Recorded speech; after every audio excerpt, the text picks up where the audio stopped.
આ સ્વામી વિવેકાનંદ સર્કલ અને કોંગ્રેસ કાર્યાલય પણ અહીંથી નજીક છે, ત્યારે અમે રાહુલ ગાંધીનો વિરોધ કરવા આવ્યા છીએ.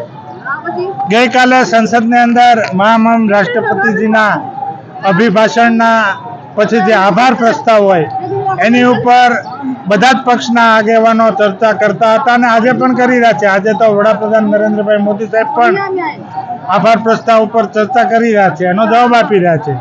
ત્યારે ગઈકાલે રાહુલ ગાંધીએ જ્યાં દેશના હિન્દુ ધર્મના લોકો માટે, તમામ હિન્દુઓ માટે હિન્દુઓ હિંસક છે એવી ટિપ્પણી કરી છે, એને અમે સખત શબ્દોમાં વગોડી કાઢીએ છીએ.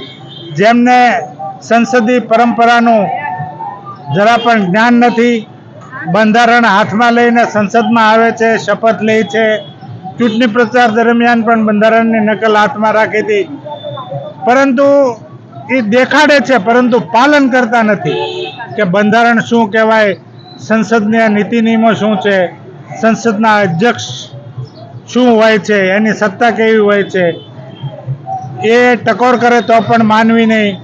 આજે આદરણીય વડાપ્રધાન નરેન્દ્રભાઈ મોદી સાહેબ અત્યારે સંસદની અંદર પોતાનો જવાબ આપી રહ્યા છે, ત્યારે પણ દેકારો હલ્લાબોલ કરી અને શાંતિથી સાંભળતા નથી. ગઈકાલે એ બોલે ત્યારે સદને સંપૂર્ણપણે સાંભળ્યું છે, શાસક પક્ષના આગેવાનોએ પણ સાંભળ્યું છે, પરંતુ એમની આ જ નીતિ રીતિ રહી છે. એ નીતિ રીતિનો અમે વિરોધ કરવા માટે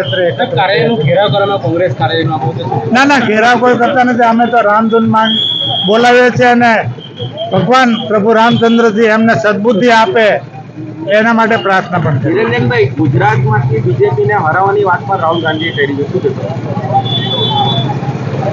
ટાઈમ વિલ બી રિપ્લાય. હજી તો ગુજરાતની ચૂંટણીઓને ઘણી વાર છે.